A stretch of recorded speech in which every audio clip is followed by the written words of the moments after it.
30 ans à lutte, pour un état de droit, pour développer Mboka Nabiso, à Kangama, à relégayer, à Kena, à Ndegyo, à Kangana et Bende. Mais Kalef Bazolo, est-ce que Basukenda a fait cesser, par contre, le courage va affronter le peuple congolais, le peuple va m'abandonner de leçons. C'est quand même regrettable. Les gens ont été tués dans Mboko. Wapi Rossi, Wapi Kapangala, Wapi Shibea, Wapi Fidel Bazan. Est-ce que Batouana va couper parce que Iba, Toba Kangara Batou Basali Bakri?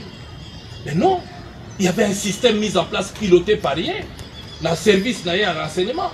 Pour Batouba pour rouler. Combien Batouba coûte? Batouba fait si on même pas droit à rouler là-bas, il y a Bango, d'ailleurs, mais tu as dit aussi quand on a dit que ni les salami pacifiquement. Mais non. Et donc, on a appelé la présidente Tshisekedi. De façon pacifique du pouvoir. Non, nous avons des héros na biso na Congo. Oh, bah, pour faire l'élo, au moins na tête en boka na biso, changement comment.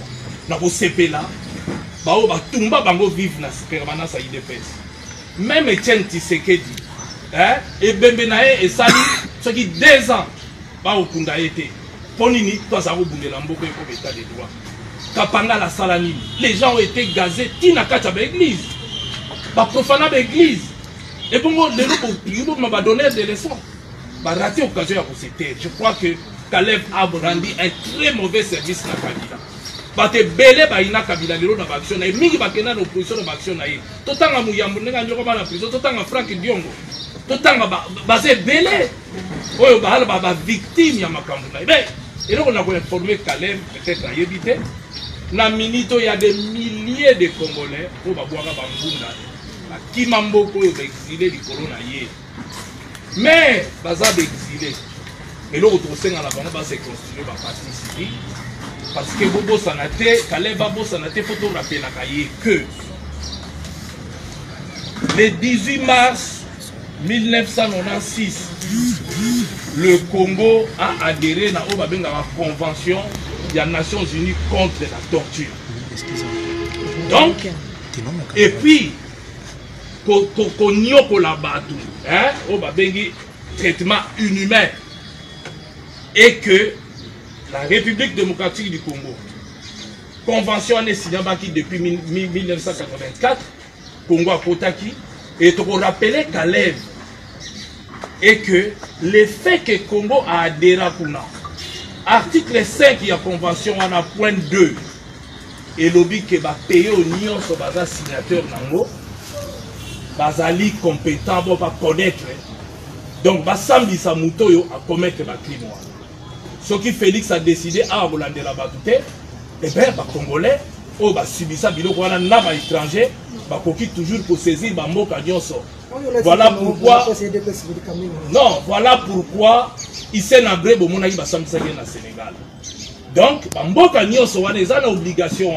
Et puis, bazan l'obligation à vous extrader dans Mboka wana le ko la tosina to ko boya te to na besoin kuti ya ba démarche musuté ta la convention wana so ba sengi Félix allez batinda ye soki aboko ko sambisa ye ba ke ko sambe ko le sengo ba sambisa ye awana stade to futa ba ticket to koti to assister parce qu'il faut to comprendre et l'on les avoir animé bango pour ba champion na kati ya boumbu na kati ya kuso na kati ya monyo kwami au peuple la nyo kwama Kaleb a raté occasion à se taire mais maintenant tant Kaleb azoloba Azan a droit, avec orgueil, avec arrogance, il y a un passeport diplomatique. Voilà encore une fois de plus comment le Congo a été géré. Par l'arbitraire, par la volonté d'un individu. Et ça y est, il se donne le pouvoir qu'il ne détient pas. Attends l'ordonnance, il y a le décret, il y a le président de la République. Seul bateau va détenir le passeport diplomatique. En dehors, il y a un fonctionnaire. On peut tout arriver à député. Tant on demande si le passeport de Zonga. Seul bateau va détenir. Il y a surtout il y a pour détenir. Parce que les camarades Nanga Yves Kisombe a eu un passeport diplomatique parce qu'il était ancien ministre des Affaires étrangères. Donc, c'est-à-dire, les anciens ministres des Affaires étrangères, le ministre des Affaires étrangères, Bango a droit de détenir le passeport diplomatique après, même après fonction à Bango. Mais il est sur base de quoi? Donc, à ce cas, moi, Ndenge Kabouya, à ce cas, estomaqué à Roumona qui a un passeport diplomatique. Oui, il faut qu'à moi. Bishop Peuple, il faut qu'à moi. Baligi état de droit. Pour expliquer Bango état de droit, mais ça là arbitraire. Batu banyo kwa mi d'amboko. Na mona ba parents chez Koko bazolela. Webi o mona parents na yazolela. Biso to echa biso malini. toyoka pasi na mitema toloba toko milobela te tolobela bato misusu parce que soki bango balelaki lelo il est en vie mais wapi bao bakufa boni bazalaka na kati ya bamabulu wana te na kati ya ANR bino tu boyebi ANR ekomaki kombo wana tokosenga pe Félix a changé kombo wana parce que eza ekenda la connotation ya mabe faut congolais alongola kombo wana munoko na ye ekoma service mususu baluka kombo po kala pa yaka basilipi elaka bani de changer ba kombo alongola ngo kombo wana parce que kombo wana na connotation mabe likolo ya mutu moko boye qui n'était pas professionnel ya musala wana et azui yango mais résultat yango wana Kabila fa comprendre loko moko. Monsieur le président de la République honoraire, sénateur à vie, ce monsieur vous a rendu un très mauvais service. Ils font partie à bateau, tous avons bien à renard. La louba yango à renard, qui note bien à bango à corbiard. Ba même bateau na cimetière. Chance pour tout po, bateau bola qui va piner na bango yango ba même na cimetière. Faut ça la très attention. Parce que ba rendre mauvais service. Bateau mi qui ba ina likolo comportement na bango. Ba famille belé ba zoka awa. Likolo ya comportement na bango. Et les loyaux ANR pas vous encourage, il y a pas de l'obanabatou qui n'a pas droit à un passeport diplomatique. Deuxième aéroport, soit il y a un bakangango. On a droit avant de tenir y côté de deux. Ce qui est monté ça qui bat une dernière commune à Nini d'ailleurs procureur a fait le dossier va entendre il y a ça va entendre bateau même pour rien que ça. Il faut pas entendre parce que ça avait la culpabilité. Il est passé aux affaires, mais et là, on peut aussi en avoir Congolais partout. Bobange logote. Aux alliés bazar compétents, le gars la signal basenga et ba extradé, so ibabo bosambisa yawa asamba. Aza présumé innocent, ndenge batu ba holo ba ya ko expliquer biso. Au nom de quoi, sur base de quelle loi? Loi mboka na biso lobike soko kangi mutu. Basala ba deza na sali bobo. Okoliate visite ezate droit avocat droit donc yo mutu mobiba droit ezate même constitution nous na monde même pas donner des leçons au faut respecter constitution oui to respecter au banda ba ko sambisa puisque kanga ba au-delà de 48 heures sans visite sans eloko et na ko renvoyer Calais batanga article 48 il y a code pénal là c'est pour lui dire il n'a pas beaucoup de chance parce que le 9 juillet 2011 le président de la République, Joseph Kabila, a promulgué modification de ça dans le code pénal du Congo, Yamboka Nabiso. Et que l'article 48 quater, ils ont commis ça, crime, tout ça, crime à torture imprescriptible. C'est-à-dire, à tes sali 20 ans, à ta 30 ans, un jour, on ressemble tout le monde a Klaus Barbie à Samba, tout vit à Samba en France, et au Calais va au Salalino, c'est comme si Klaus Barbie qui est en France a aussi réclamé Légion d'honneur. Donc Caleb aujourd'hui parle de l'honneur. Même dans est-ce que c'est pas qui peut avec honneur? Nassi la Sony, Amital en face, ou bien comme une histoire de Egola, histoire il y a Révolution française dans ton Robespierre. C'est-à-dire, nous avons commis croire dans ma propre mensonge là, quand c'est sa réalité. Donc Caleb va comme croire dans ma propre mensonge là, à mon état Zoba biso ba Congolais, tout ça ba Zoba. Donc, tu as dit que tu as dit que tu as dit que tu as dit que tu as dit que tu as dit que tu as dit que tu moi, je crois qu'il est grand temps que Congolais de vaincre Kobanga, total en face. Il faut répondre. Il faut répondre devant la justice. Il passe à Limbisanga, à Koufate, pour se voir Koufi.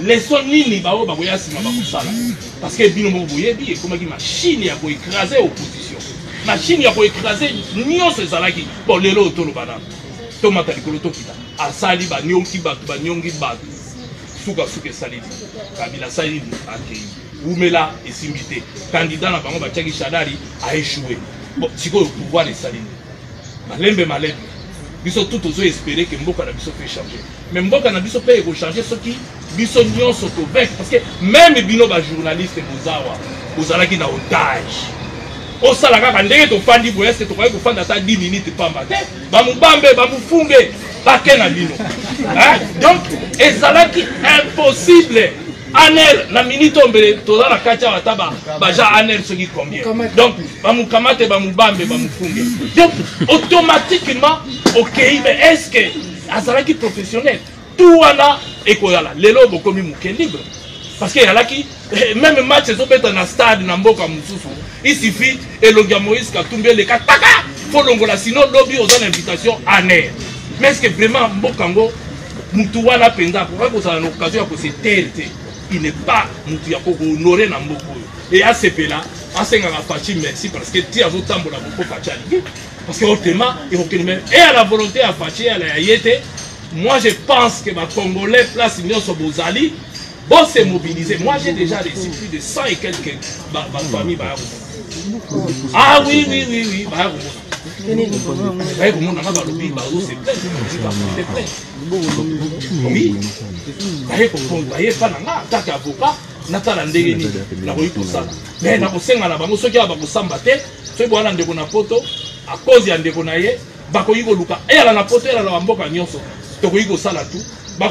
Parce que Mboka Nyonso va signer la convention, il y a l'obligation de parce que nous entendons n'a pas de courage, il y a le est-ce que professionnel et renseignement, même aux fonctionnaires, il y a l'État, il y a l'obligation, il y a silence. Après même, oui, après même fonctionnaire, mais il y a un lobby. On a fait sa faute, il faut procurer pour moins que ça. Il suffisait de nous taper sur la base pour la dossier. Il suffisait de nous taper sur la procureur à pour la dossier. Mais procureur, tous un document signé par lui, ils ont aveu, il y a culpabilité. Procureur a saisi, pas entendre. Et puis, tout ça, il y a des et puis, parce que vous avez belé, bazo banga, ponini, bazala nous na pouvoir. Té, si l'on passe à une signature. D'accord. Ngaï na oui sabino, to banga le côté de vaincre peur. Il y a un homme qui me dit son abou. Bakoko na biso babanga kati ya kutuka indépendance. Tiba Lumumba babunda, tiba Kimbangu basimo Kimbangu babunda, yango to yaba na indépendance. So ito telemité muta hotel la biso azate. Moi bande les bandits faut to kotaka na nzelo ba fongoli et to accompagner ngo pour to ko za changement mutu na mutu ako akobi. Merci. On va prendre Jacques. Merci. Jacques Kalogi, Canal Presse, Ndeko Francis. Tout dans l'Angleterre par rapport à la situation de l'Assemblée nationale, Janine Mapunda, PUDPS et puis Félix Tshisekedi à Londres, n'a résumé, est-ce qu'il est temps que Félix Tshisekedi a levé option pour dissoudre l'Assemblée nationale? Est-ce que ça a une erreur, à Londres, donc c'est vraiment le moment, tant que Oyo et Sengeli Naye à Boma, Assemblée nationale? Ben, je crois que Félix a totalement raison parce que crise est déjà dans le monde. Crise est dans le monde à Pambaté. Balobi na biso ba na kati ya coalition. Coalition donc to na régime oyo le professeur Toumbalo va benga hybride. Soko za na kati ya majorité et za régime présidentiel. Soko za na opposition et ceux qui boza na kati ya cohabitation comme régime presque parlementaire. Alors, ou alors, qui est le chef de cette majorité? La Kata Coalition, c'est le président de la République. Et c'est le programme du président de la République qui va aller.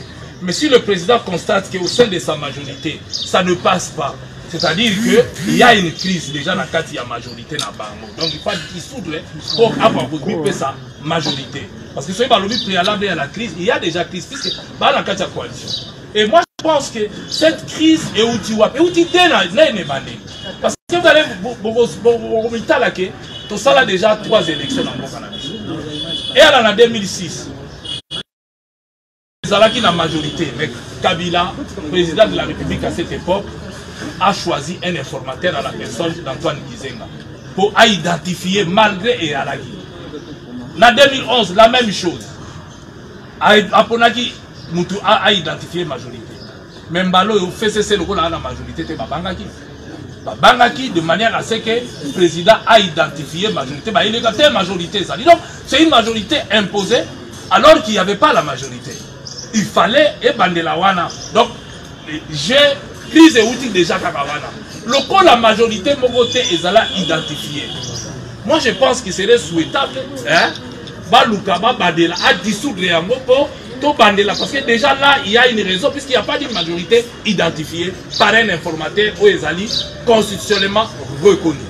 Donc, la minute Oyo, président, il y a une constitution et PCA pouvoir, il y a pour dissoudre l'Assemblée nationale. Et je vois, Matebele va comparer la France et le Congo. Et moi j'ai une chance. Là, vous savez, dans la vie, moi j'ai écrit livre Oyo. Situation de vivre Awa. déjà en 2010, je l'ai écrit autant. Ils ont une édition dans l'Armatan. Yangoyo. On a comparé le régime politique congolais et français. Automatique à ce qui président français a un pouvoir, n'a pas de cohabitation. Et on a le pouvoir au chef de l'État. Biso moko tant que ça la constitution na biso le ko la ki taillé sur mesure pour Joseph Kabila to pesa ka ba pouvoir to boyaki ako ka bozala président moko ya ndengwana ka pouvoir parce que et là liboso changement la politique de gouvernement est déterminée par le président de la République et le premier ministre. Étant donné que le président a dit c'est son pouvoir, c'est son programme qui est mis en place et il y a un deuxième élément, va confondre l'article 12 de la Constitution, il y a 58, il y a France T, il y a 148, il y a Michel.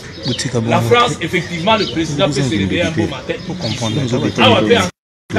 Le président ne fait que consulter. Donc, le président Robert, le premier ministre, le président de l'Assemblée nationale, et il n'est pas obligé, il y a quoi à la soumise, parce que crise, il y a crise. Et bon, dès qu'il se réveille un beau matin, dissout de l'Assemblée.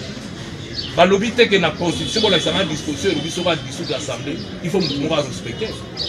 Les années qui nous ont des décisions pour constitutionnelle. Donc, il y a un dissoudre, il y a un si le président prononce une dissolution de l'Assemblée, il faut saisir la juridiction telle pour ne pas l'andelayer.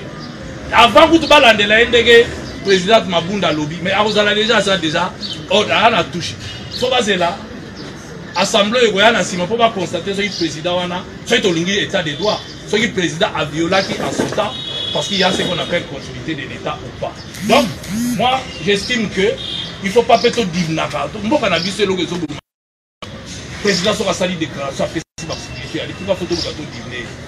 donc, Bango fait cesser Bazobo Salake, les gens font pas merci à Félix parce que à maintenir Bango, sinon, Belena Milito, Basi, Bakenda, Kimusika, Lumbe. Mais les loyaux, ils ont lamentablement échoué. Parce qu'il y a un beaucoup de la population m'a et puis il va donner des leçons. Non, je crois que Batika na bango. Et puis, Kobanga wana ba bossa les Kobanga. Ba yebike ba vrai résultat de l'élection. Pepe na zoata 18 députés au terre. Donc ba yebike ba tout bazala ba doma. Oh tout ya pepe dans la parlement.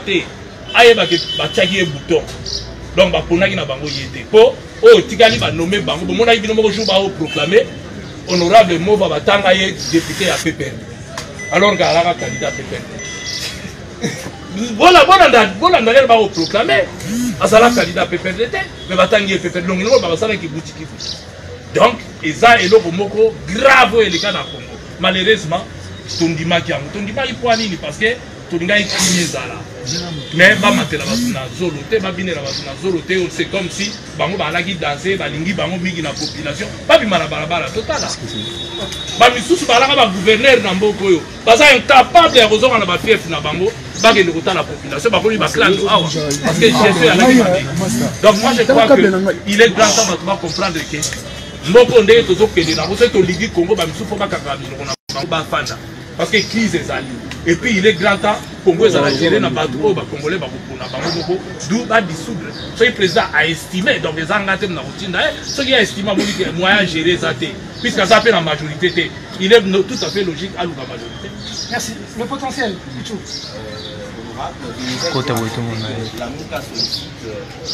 Tout le monde a aidé.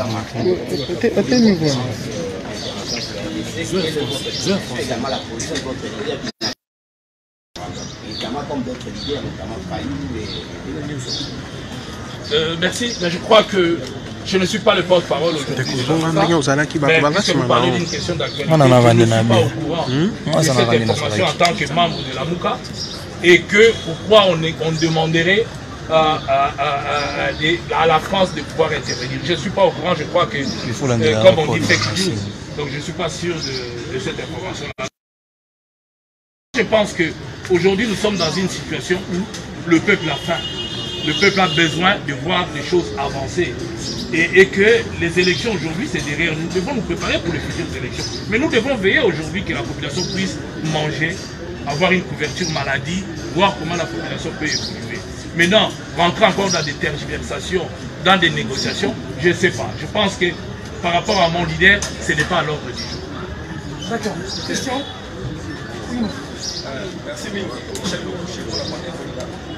Honorable Francis Kalombo, vous allez vraiment la question.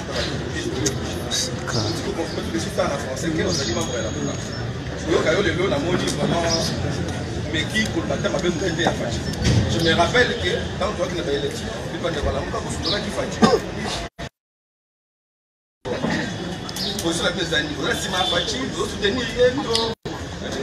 à part ça, donc la déclaration elle va déployer à l'IDPS. On va le dire. Pour ça, on a essayé de cacher mais pas vous,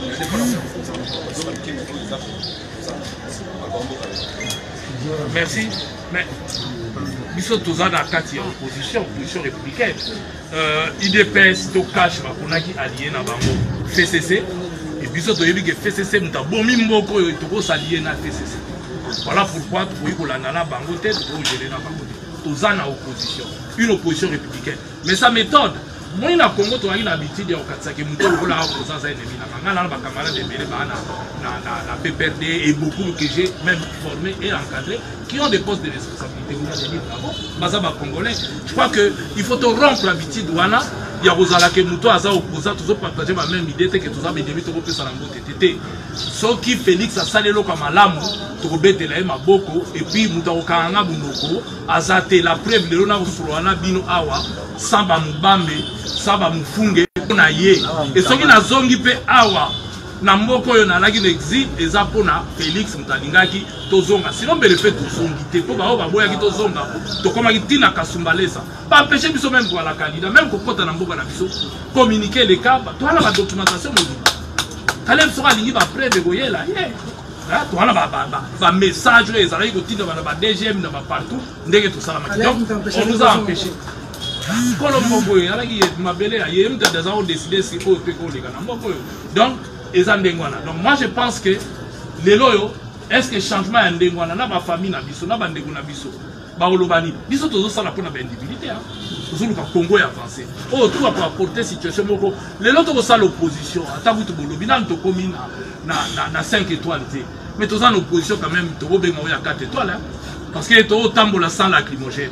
Si vous avez une bombe lacrymogène, va augmenter le salaire, il y a des médecins, il y a des enseignants pour avancer parce que vous avez des bélés, des soldats, des lignes pour des bombes lacrymogènes. Les lois, comme l'oba na yo, tambola na yo, salo yo lingi, et l'autre, mais, et l'autre, on a aussi dans la population, pour toi la vigilance. Côté où on a une expérience à pouvoir. Joseph Kabila, comme président de la République, n'a pas mupanzi na ye. 2001.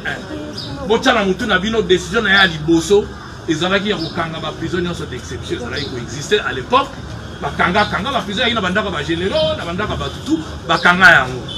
Deuxième a libéré la presse, a libéré ma parti politique pour fonctionner. Mais vers la fin comment qui va mubambe ba mufunge parce que to lembisa ki vigilance. Je pense qu'il faut peuple à continuer pour la vigilance. Ce que l'on a malamu to beti maboko pour la encourager ba continuer oya mabe pe to téléméli yango nga jour ba osale loko mabe na ko téléma. Mais tout le gratuité et enseignement et là mabe to la malamu tout alinga ki yango lelo augmentation bana na classe. Programme les autres c'est vrai. Et l'on a mabe ça a muibi leki corruption dans le bakangi de l'imso bateau ba olia corruption te tozo yo kaka mais tozo mona na laki na kananga marge salama gi lengi ababi mbonge bimaki pona programme à 100 jours ba moni yango te place ekete bake ba laxinga place mo ba salaki so forage eza 300 millions et 300 000 dollars et donc ya ba 40 000 dollars pona osala forage ma yango pe oyo o ba futeli cher wana mai ba yo ça yako contrôler impur na consommation donc mbongo ngo ekewa donc au monika ke tant que bato bando rendre la compte et biloko bando la toujours mbutu bozo mona bino moko wa directeur à cabinet lobelo mususu deux ministres lobi mususu nini o susu lobi mususu donc tous en face à la situation wana o yali ke pour ça la président a pour servir parce que aya qui pour venir changement il faut changer ça dans le condition pour mboka avancer. Merci.